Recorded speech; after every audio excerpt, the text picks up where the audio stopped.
Hello friends, knowledge मंडली में आप सभी का स्वागत है। आपकी तैयारी को अनवरत और लगातार जारी रखते हुए सरकारी आवास आवंटन के नियम पर आधारित क्वेश्चन सीरीज नोगाडा सीरीज करने वाले हैं। और नोगाडा सीरीज के क्वेश्चन है आपकी परीक्षा में निश्चित रूप से पूछे जाएंगे, क्योंकि गवर्नमेंट क्वार्टर्स अलॉटमेंट रूल्स हैं आपके सिलेबस में रखे गए हैं।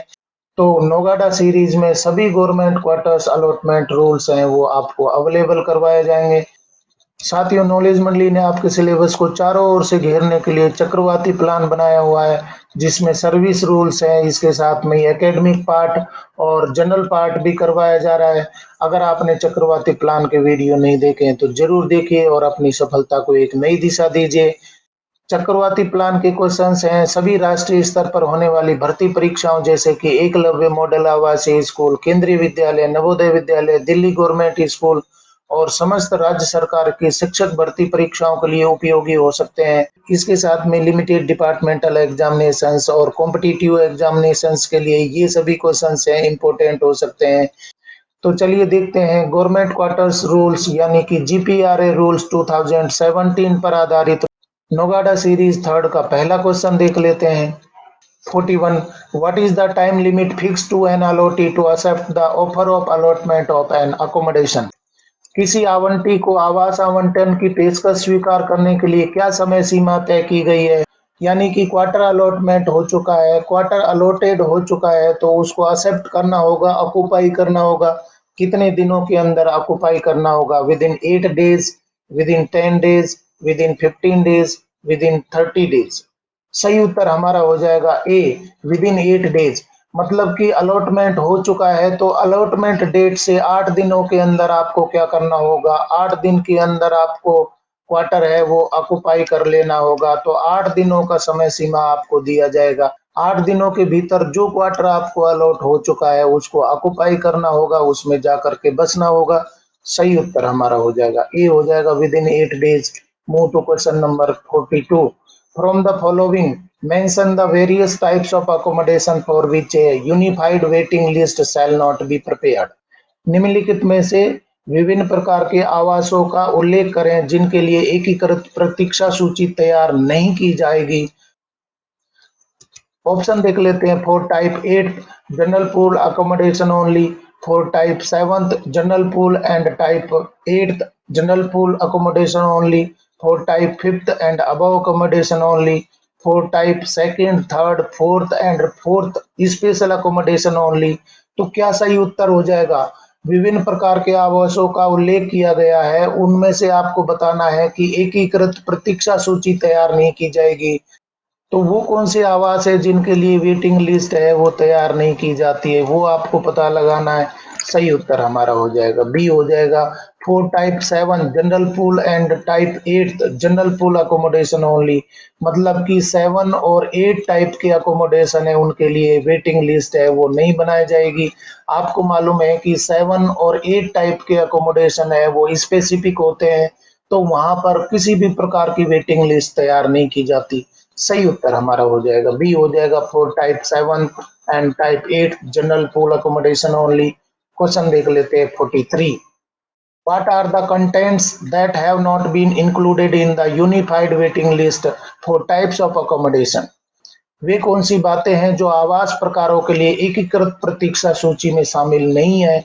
मतलब कौन कौन सी कंडीशंस हैं इनमें से जो कि एकीकृत वेटिंग लिस्ट यानी कि यूनिफाइड वेटिंग लिस्ट के लिए नहीं बनाई जाती है, इनको शामिल नहीं किया जाता है। हमारे ऑप्शन हो जाएंगे। Types of applicants for initial allotment as per entitlement, names of applicants who have applied for change of accommodation, names of applicants of one type below entitled accommodation for type 2nd, 3rd and 4th accommodation। और D option हो जाएगा। Names of applicants who have not updated their personal data during the past 1 year, that is names of non serious applicants. तो कौन सी बात है उसको आवास प्रकारों के लिए एकीकृत प्रतीक्षा सूची यानी कि यूनिफाइड वेटिंग लिस्ट तैयार करते हुए शामिल नहीं किया जाएगा? सही उत्तर हमारा हो जाएगा डी, हो जाएगा। Names of applicants who have not updated their personal data during the past 1 year, that is names of non serious applicants है। इसको शामिल नहीं किया जाएगा। यूनिफाइड वेटिंग लिस्ट तैयार करते समय ये बात को ध्यान नहीं रखा जाता। बाकी तीनों ऑप्शन ठीक हो जाएंगे। Names of applicants for initial allotment as per entitlement, ये शामिल किया जाएगा। Names of applicants who have applied for change of accommodation, इसको भी शामिल किया जाएगा। और सी में रखा जाएगा names of applicants of one type below entitled accommodation for type second, third and fourth accommodation. तो ये सब बातें हैं, इन सब कंटेंट्स को शामिल किया जाएगा यूनिफाइड वेटिंग लिस्ट तैयार करते समय। परंतु डी ऑप्शन है ये बात नहीं रखी जाएगी। Names of applicants who have not updated their personal data during the past 1 year, that is names of non serious applicants है, इनको नहीं रखा जाएगा यूनिफाइड वेटिंग लिस्ट तैयार करते समय। सही उत्तर हमारा हो जाएगा डी हो जाएगा। साथियों क्वेश्चन पसंद आ रहे हैं तो लाइक बटन दबाइए। अगला सवाल देख लेते हैं 44। Under what circumstances shall the names of applicants be deleted from the unified waiting list of the respective accommodation? किन परिस्थितियों में आवेदकों के नाम संबंधित आवास की एकीकृत प्रतीक्षा सूची से हटा दिए जाएंगे? Due to non updation of personal data only, due to non option for any accommodation only, C option हो जाएगा due to non updation of personal data और non option for any accommodation for the past 1 year, और D option होगा none of the above. सही उत्तर हमारा हो जाएगा C, due to non updation of personal data और non option for any accommodation for the past 1 year. 1 साल से उसने अपना पर्सनल डेटा अपडेट नहीं किया है और साथ में किसी प्रकार के अकोमोडेशन के लिए ऑप्शन नहीं दिया है, तो क्या करना होगा? उन परिस्थितियों में आवेदकों के नाम संबंधित आवास की एकीकृत प्रतीक्षा सूची से हटा दिए जाएंगे। सही उत्तर हमारा हो जाएगा सी हो जाएगा, due to non updation of personal data और non option for any accommodation for the past 1 year, यहाँ पर 1 साल आ जाएगा। Move to question number 45। How can an applicant get his name activated again after being deleted from the unified waiting list? एकीकृत प्रतीक्षा सूची से नाम हट जाने के बाद कोई आवेदक अपना नाम पुनः कैसे सक्रिय करवा सकता है, कैसे वापस एक्टिवेट करवा सकता है? By updating the personal data, by giving the option for any accommodation, by filling up the prescribed form online, by indicating their choices or preferences for houses online। तो एकीकृत प्रतीक्षा सूची से नाम हट गया है, उस नाम को वापस चालू करने के लिए क्या करना होगा, फिर से एक्टिवेट करने के लिए क्या करना होगा? सही उत्तर हमारा हो जाएगा C, by filling up the prescribed form online. मतलब कि ऑनलाइन फॉर्म है उसको भरा जाएगा। यहाँ पर मैं आपको बताना चाहता हूँ कि ई संपदा वेबसाइट पर आप जाइए, ई संपदा वेबसाइट पे आप फिर से फॉर्म भरिए और एक्टिवेट करवाइए, अपना नाम सक्रिय करवा लीजिए। सही उत्तर हमारा हो जाएगा बी हो जाएगा, by filling up the prescribed form online. Question देख लेते हैं 46। What is the time limit prescribed to the allotee to take physical possession of the accommodation from the CPWD or any other maintenance agency? CPWD या किसी अन्य रखरखाव agency से आवास का भौतिक कब्जा लेने के लिए आवंटी के लिए निर्धारित समय सीमा क्या है? यानी कि फिजिकल पोजीशन लेने के लिए क्या समय सीमा निर्धारित की गई है? ऑप्शन देख लेते हैं। Within 5 working days from the date of receipt of the acceptance letter, within 10 working days from the date of receipt of the acceptance letter, within 15 working days from the date of receipt of the acceptance letter, और D option हो जाएगा within 20 working days from the date of receipt of the acceptance letter. सही उत्तर हमारा हो जाएगा ए, within 5 working days from the date of receipt of the acceptance letter. CPWD या किसी अन्य रखरखाव एजेंसी से आवास का भौतिक कब्जा लेने के लिए आवंटी के लिए निर्धारित समय सीमा क्या है? इस प्रकार के क्वेश्चंस है वो निश्चित रूप से परीक्षाओं में पूछे जाएंगे। आपने एक्सेप्टेंस लेटर दे दिया है और उसके बाद में आपको कितने दिनों के अंदर ये क्वार्टर ऑक्युपाई करना होगा, उस पे कब्जा करना होगा, मतलब कि उसमें जाके बसना होगा। तो उसके लिए समय सीमा क्या निर्धारित की गई है? 5 वर्किंग डे बताए गए हैं। 5 दिनों के अंदर आपको क्या करना होगा? ऑक्युपाई कर लेना होगा, फिजिकल पोजीशन ले लेना होगा। सही उत्तर हमारा हो जाएगा ये हो जाएगा, within 5 working days from the date of receipt of the acceptance letter. Question देख लेते हैं 47।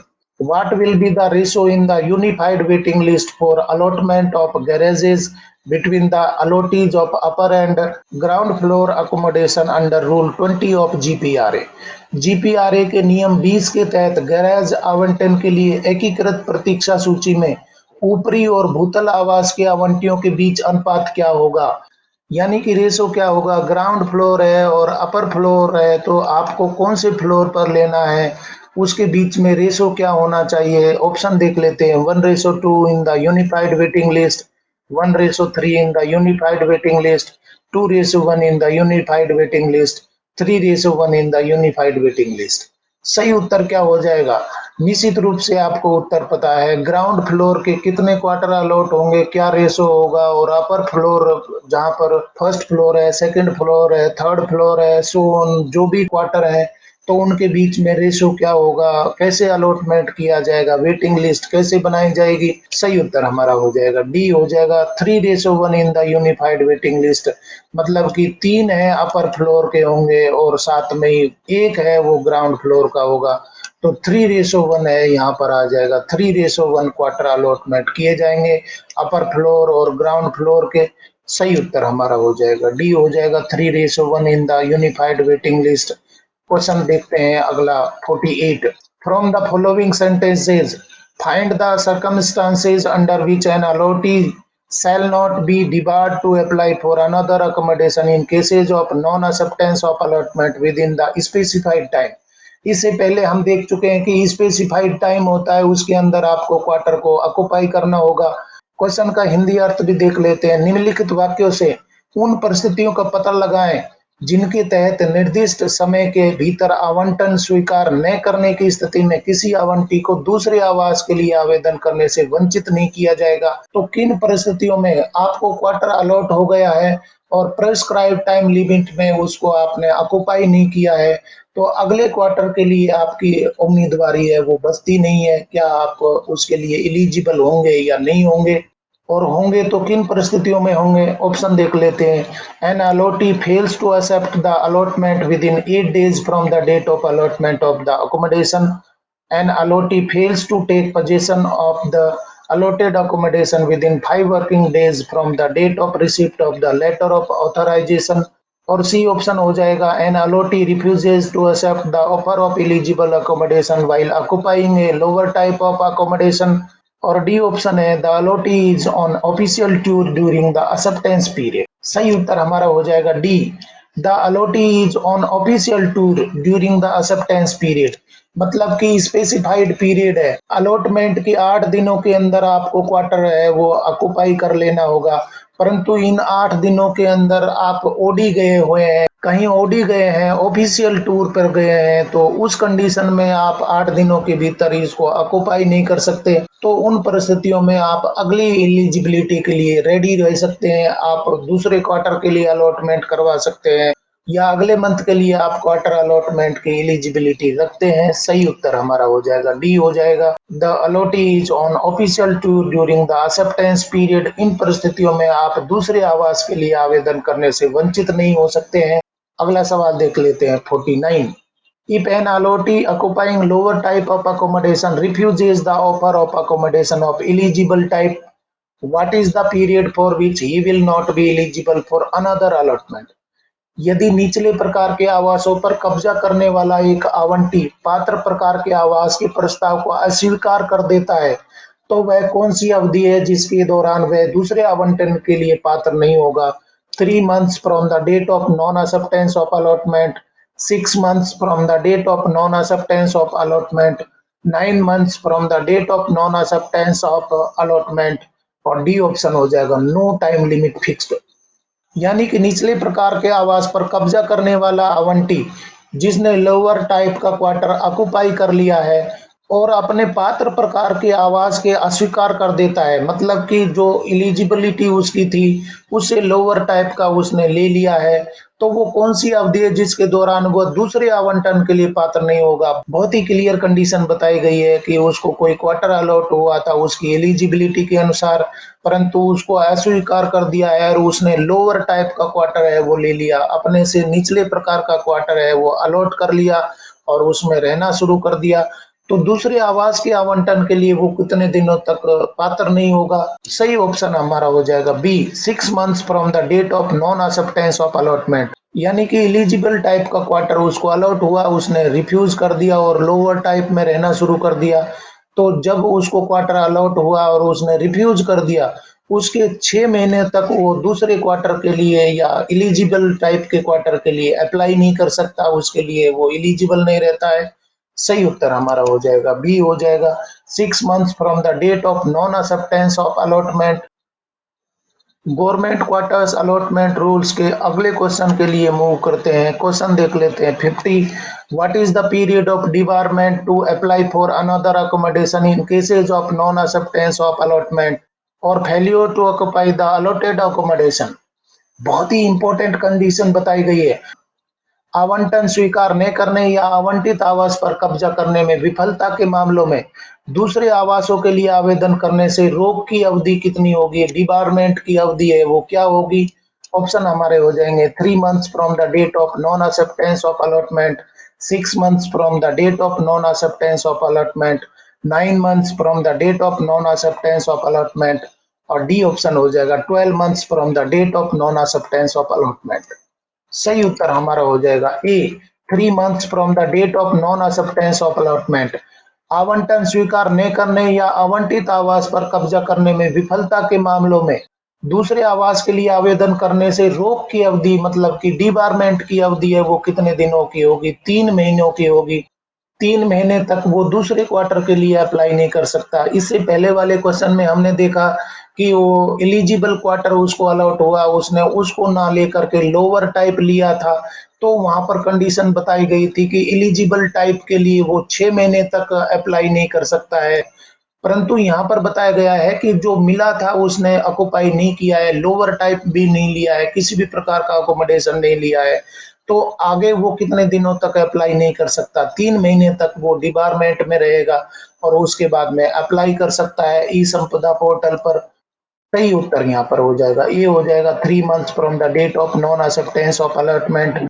साथियों, नॉलेज मंडली लेकर के आ रहा है आपके सिलेबस के कंप्लीट कंटेंट, जहां पर सर्विस रूल्स है, एकेडमिक पार्ट और पेपर का जनरल पार्ट भी करवाया जा रहा है। और ये सभी कंटेंट्स हैं आपके लिए बहुत ही इंपॉर्टेंट हो सकते हैं, जैसे कि DC, AC, principal, vice principal, SO, ASO, OS, UDC, PGT, TGT, PRT, इन्हीं MRS, NVS, KVS, limited departmental examinations and limited departmental competitive examinations. आपको क्वेश्चन पसंद आ रहे हैं तो लाइक बटन दबाइए और अपने दोस्तों को भी शेयर करिए। देखते हैं नया सवाल 51। When will the automated allotment of garages through ASA be made to an allotee? ASA के माध्यम से किसी आवंटी को गैरेज का स्वचालित आवंटन कब किया जाएगा? On 5th day of every month, on 9th day of every month, on 10th day of every month, on 15th day of every month. तो एएसए के माध्यम से किसी आवंटी को गैरेज का स्वचालित आवंटन कब किया जाएगा? सही उत्तर हमारा हो जाएगा सी हो जाएगा, on 10th day of every month. मतलब कि आवंटन है, आपने अप्लाई कर दिया है, ई संपदा पोर्टल पर आपने अप्लाई कर दिया है, तो ऑनलाइन आपने अप्लाई कर दिया है, तो अलॉटमेंट लिस्ट है वो ई संपदा पोर्टल पर कब तक निकलेगी, कब वो जारी की जाएगी? On 10th day of every month. मतलब कि हर महीने की 10 तारीख को ये लॉटरी है वो निकलती है, अलॉटमेंट है वो निकलता है ई संपदा पर। तो महीने की 10 तारीख तक ये अलॉटमेंट है वो किया जाता है, लॉटरी निकलती है। और साथियों, नॉलेज मंडली बता रहा है आपको एएसए का फुल फॉर्म। एएसए का मतलब होता है ऑटोमेटेड सिस्टम ऑफ अलॉटमेंट, यानी कि ई संपदा पर ऑटोमेटेड सिस्टम ऑफ अलॉटमेंट है वो जारी किया जाता है। वहां पर आप ऑनलाइन अप्लाई करते हैं, इसके साथ में लॉटरी निकलती है, 10 तारीख तक आपको लॉटरी निकलेगी। यानी हर महीने की 10 तारीख को आपको लॉटरी निकलेगी, कोई भी क्वार्टर अलॉटमेंट है या गैरेज अलॉटमेंट है। क्वेश्चन देख लेते हैं 52। What is the quantum of licence fee payable by the allottee in cases of non acceptance of allotment और failure to occupy the allotted accommodation of acceptance? आवंटन स्वीकार न करने या आवंटित आवास प्रस्ताव स्वीकार करने में असफल रहने की स्थिति में आवंटी द्वारा देय लाइसेंस शुल्क की मात्रा क्या है? मतलब कि आपको क्वार्टर अलॉट हो गया था और आपने क्वार्टर को अलॉट नहीं किया है या एक्सेप्ट नहीं किया है, तो कितनी लाइसेंस फीस है आपको देनी होगी, कितनी लाइसेंस फीस चुकानी होगी। क्वार्टर नहीं लिया है आपने, स्वीकार नहीं किया है, या किन्हीं कारणों से आप उसको ऑक्युपाई नहीं कर पाए, तो लाइसेंस फी क्या लगेगी। ऑप्शन देख लेते हैं। 3 months normal licence fee in respect of the type of accommodation allotted, 2 months normal license fee in respect of the type of accommodation allotted, 1 month normal license fee in respect of the type of accommodation allotted, और D option हो जाएगा 1 month normal licence fee in respect of one type higher than the eligible type of accommodation. तो क्या licence फी आपको चुकानी होगी, आपने quarter को लिया नहीं है, नॉन एक्सेप्टेंस आपने दिया है, या किन्हीं कारणों से ऑक्युपाई नहीं कर पाए हैं, तो उस क्वार्टर के लिए आपको क्या लाइसेंस फी देनी होगी। सही ऑप्शन हमारा हो जाएगा सी हो जाएगा 1 month normal licence fee in respect of the type of accommodation allotted. जो भी टाइप का क्वार्टर आपको अलॉट हुआ है उसकी 1 महीने की लाइसेंस फी है आपको पे करनी होगी, क्योंकि वो क्वार्टर किसी दूसरे को मिल सकता था, आपने उसको ऑक्युपाई नहीं किया है, या आपने असहमति दी है, नॉन एक्सेप्टेंस दिया है उसके लिए, तो 1 महीने की लाइसेंस फी है आपको चुकानी होगी। सही उत्तर यहाँ पर हो जाएगा सी हो जाएगा 1 month normal licence fee in respect of the type of accommodation allotted. नया सवाल देख लेते हैं 53। In cases of non acceptance of allotment within the stipulated time, the directorate of estates shall not reconsider a case if, निर्धारित समय के भीतर आवंटन स्वीकार न करने के मामलों में संपदा निदेशालय किसी मामले पर पुनर्विचार नहीं करेगा यदि कौन सी परिस्थितियों में फिर से विचार नहीं किया जाएगा, रिकंसीडर नहीं किया जाएगा। ऑप्शन देख लेते हैं। The allottee is unwilling to pay the pending dues of the previous occupants relating to electricity or water charges, etc. The allotee is on official tour leave during the acceptance period. The allotee occupying a lower type of accommodation refuses to accept the offer of an eligible type of accommodation. The allottee's delay in forwarding of prescribed acceptance from the office concerned. सही उत्तर हमारा हो जाएगा C. The allottee occupying a lower type of accommodation refuses to accept the offer of an eligible type of accommodation. Option में बताया गया है कि जो क्वार्टर अलॉट हुआ था, एलिजिबल टाइप का क्वार्टर अलॉट हुआ था, उसको रिफ्यूज कर दिया गया है और वो लोअर टाइप में रहना शुरू कर दिया है, तो फिर से पुनर्विचार नहीं किया जाएगा। यहाँ हम क्वेश्चन देख चुके हैं, इससे पहले वाले क्वेश्चंस में हम देख चुके हैं कि 6 महीने तक वो एलिजिबल नहीं होगा, किसी भी तरीके से वो क्वार्टर के लिए अप्लाई नहीं कर सकता, 6 महीने तक नहीं कर सकता है, तो आगे पुनर्विचार करने का कोई मामला ही नहीं बनता है, क्योंकि उसको लोअर टाइप का क्वार्टर दे दिया गया। जो क्वार्टर एलिजिबिलिटी के अनुसार अलॉट हुआ था उसने लिया ही नहीं है और लोअर टाइप में रहना शुरू कर दिया है, तो आगे जो अपनी एलिजिबिलिटी है उसके अनुसार वो अप्लाई नहीं कर सकता है, तो वो कंडीशन यहाँ पर क्या हो जाएगी, पुनर्विचार नहीं किया जाएगा डायरेक्टरेट ऑफ एस्टेट के द्वारा, क्योंकि वो एलिजिबल ही नहीं बचता है, 6 महीने तक उसकी एलिजिबिलिटी है खत्म हो जाती है। सही उत्तर यहाँ पर हो जाएगा सी हो जाएगा। The allottee occupying a lower type of accommodation refuses to accept the offer of an eligible type of accommodation. Question देख लेते हैं 54। Which of the following sentences is correct in cases of allotment of residential accommodation to officers under suspension? बहुत ही important condition बताई गई है। Officer suspension पर है तो इनमें से कौन सा ऑप्शन है वो ठीक हो जाएगा।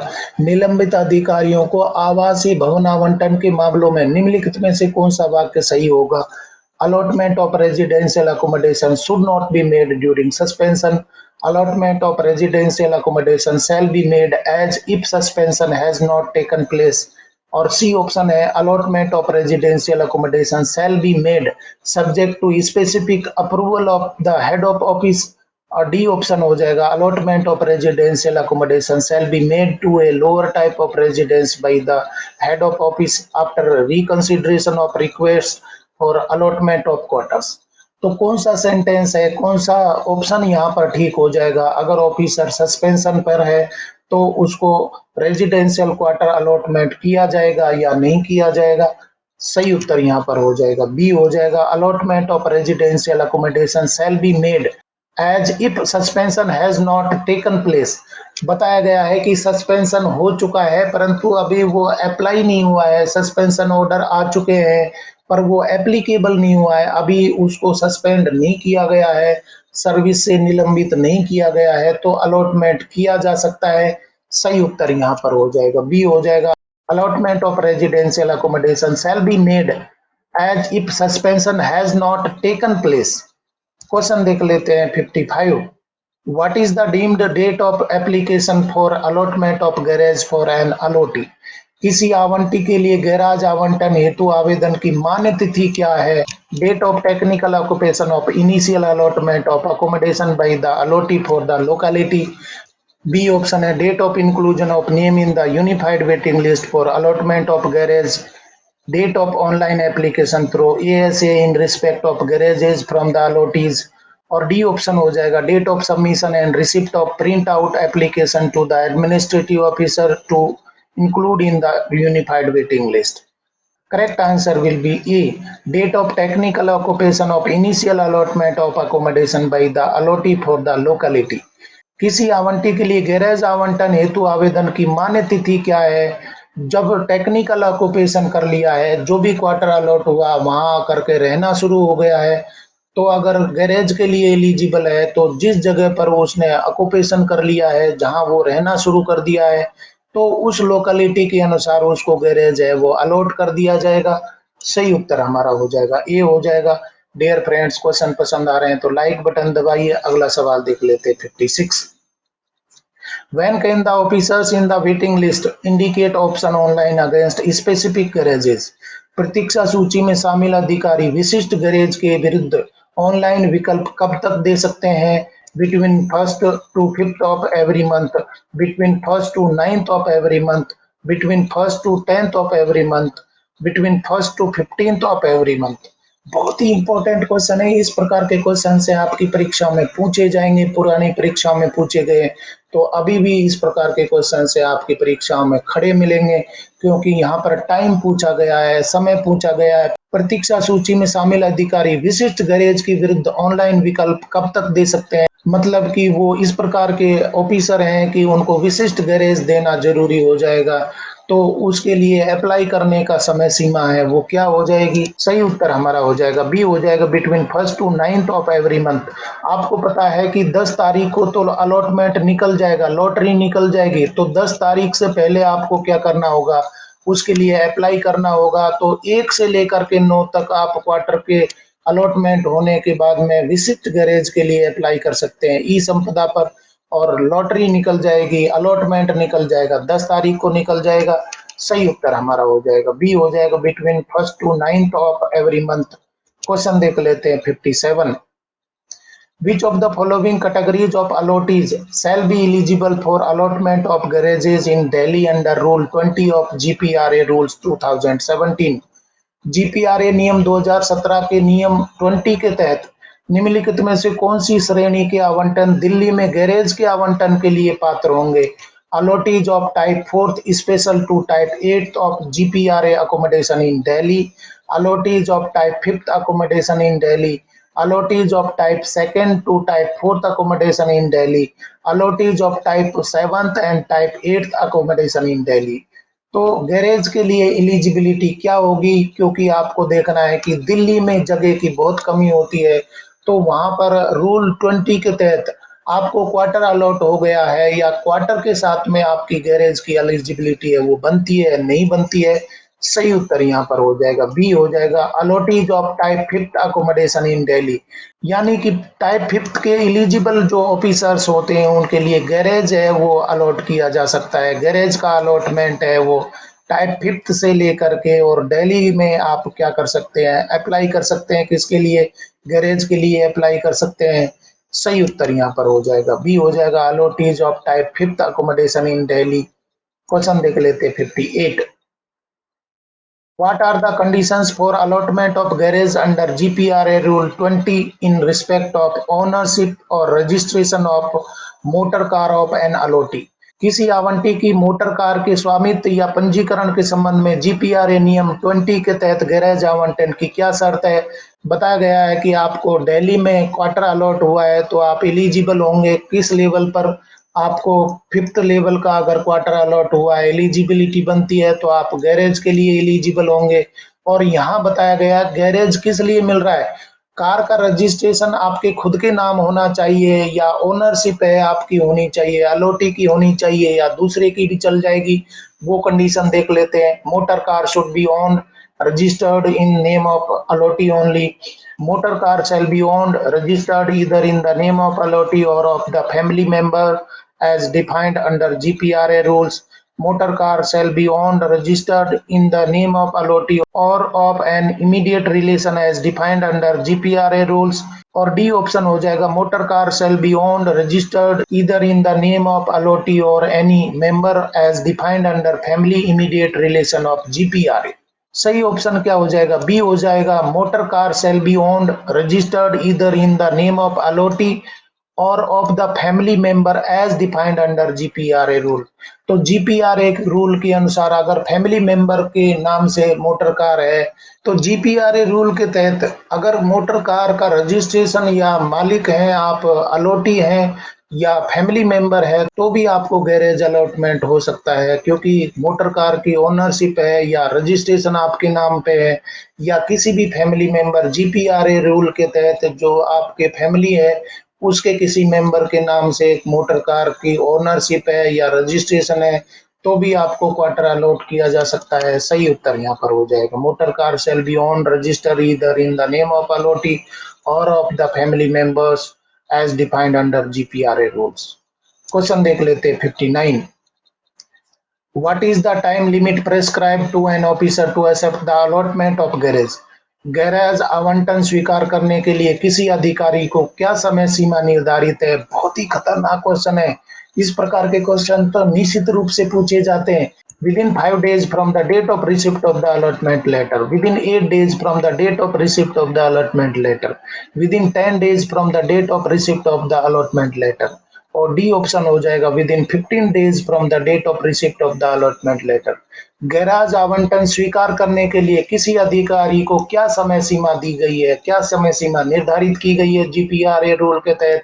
सही उत्तर हमारा हो जाएगा बी हो जाएगा within 8 days from the date of receipt of the allotment letter. जो लेटर रिसिप्ट हो गया, अलॉटमेंट लेटर रिसिप्ट हो गया तो उसके 8 दिनों के अंदर वो गैराज आपको क्या करना होगा, ऑक्युपाई कर लेना होगा। क्वार्टर के लिए भी यही है, जिस टाइप की एलिजिबिलिटी का क्वार्टर आपको अलॉट होता है तो 8 दिनों के अंदर वो ऑक्युपाई करना होगा। गैरेज में भी यही कंडीशन बताई गई है कि अलॉटमेंट हो चुका है, आपको लेटर मिल चुका है तो 8 दिनों के अंदर आपको वो गैरेज है वो ऑक्युपाई कर लेना होगा। सही उत्तर हमारा हो जाएगा बी हो जाएगा within 8 days from the date of receipt of the allotment letter. और साथियों देख लेते हैं जीपीआरए यानी कि जनरल पूल रेजिडेंशियल अकोमोडेशन यानी कि स्टाफ क्वार्टर्स रूल्स 2017 पर आधारित नोगाडा सीरीज का अंतिम क्वेश्चन देख लेते हैं। 60 prior notice of how many days shall be given to the director of estates by an allotee with regard to disposal of motor car। Motor car के निपटान के संबंध में एक आवंटी द्वारा संपदा निदेशक को कितने दिनों की पूर्व सूचना दी जाएगी कि आप वो कार डिस्पोज कर रहे हैं? कार के डिस्पोजल के कितने दिनों के अंदर आपको डायरेक्टरेट ऑफ एस्टेट को बताना होगा कि मैंने कार डिस्पोज कर दी है या बेच दी है? तो आपको गैरेज नहीं चाहिए, इसकी सूचना कितने दिनों के अंदर देनी होगी? 10 days, 20 days, 30 days, no time limit. What will be the correct answer? Correct answer will be A 10 days. आपने कार को डिस्पोज कर दिया है यानी कि निपटान कर दिया है, बेच दिया है तो 10 दिनों के अंदर ये सूचित करना होगा आपको, डायरेक्टरेट ऑफ एस्टेट को सूचित करना होगा और डायरेक्टर ऑफ एस्टेट है वो ये जारी करेगा कि ये क्वार्टर है किसी दूसरे को अलॉट कर दिया जाए। तो 10 दिनों के अंदर अगर कार का डिस्पोजल आपने कर दिया है तो ये सूचित करना होगा, डायरेक्टर ऑफ एस्टेट को करना होगा। सही उत्तर हमारा हो जाएगा डी हो जाएगा 10 डेज। इस प्रकार से साथियों नोगाडा सीरीज के अंतिम क्वेश्चन तक हम पहुंच गए हैं। नोगाडा सीरीज है वो डेडिकेटेड है किसके लिए? गवर्नमेंट क्वार्टर्स के लिए, जनरल पूल रेजिडेंशियल अकोमोडेशन के लिए यानी कि जीपीआरए रूल के लिए ये क्वेश्चंस लेकर के आ रहे हैं। जीपीआरए का मतलब होता है गवर्नमेंट पूल रेजिडेंशियल अकोमोडेशन और ये क्वेश्चन से आपकी परीक्षाओं में निश्चित रूप से पूछे जाएंगे, जैसे कि DCAC principal, vice principal, SOA, SOS, UDC, PGT, TGT, PRT, EMRS, NVS, KVS, SSC, UPSC और दूसरे डिपार्टमेंटल और लिमिटेड डिपार्टमेंटल एग्जामिनेशंस के लिए। साथियों, नॉलेज मंडली ने आपके सिलेबस को चारों ओर से घेरने के लिए सभी सर्विस रूल्स हैं, एकेडमिक पार्ट और पेपर का जनरल पार्ट भी करवाया जा रहा है। अगर आपने चक्रवाती प्लान के वीडियो नहीं देखे हैं तो जरूर देखिए और अपनी सफलता को एक नई दिशा दीजिए। नॉलेज मंडली 10,000 के पार वादे के अनुसार आपके सिलेबस के 10,000 से अधिक वस्तुनिष्ठ प्रश्नों के प्रश्नमाला पूर्ण कर लिए और चैनल पर अवेलेबल करवा दी है। अगर आपने नहीं देखी है तो जरूर देखिए और अपने सिलेक्शन को एक नई दिशा दीजिए। आप इसी तरीके से साथ देते रहिए, अगले 10,000 क्वेश्चंस की सीरीज भी हम पूर्ण कर लेंगे। अगर आपको आज के क्वेश्चन पसंद आए तो लाइक शेयर करें और चैनल को सब्सक्राइब करना तो बहुत ही जरूरी है, क्योंकि नॉलेज मंडली is the right choice. Thank you very much.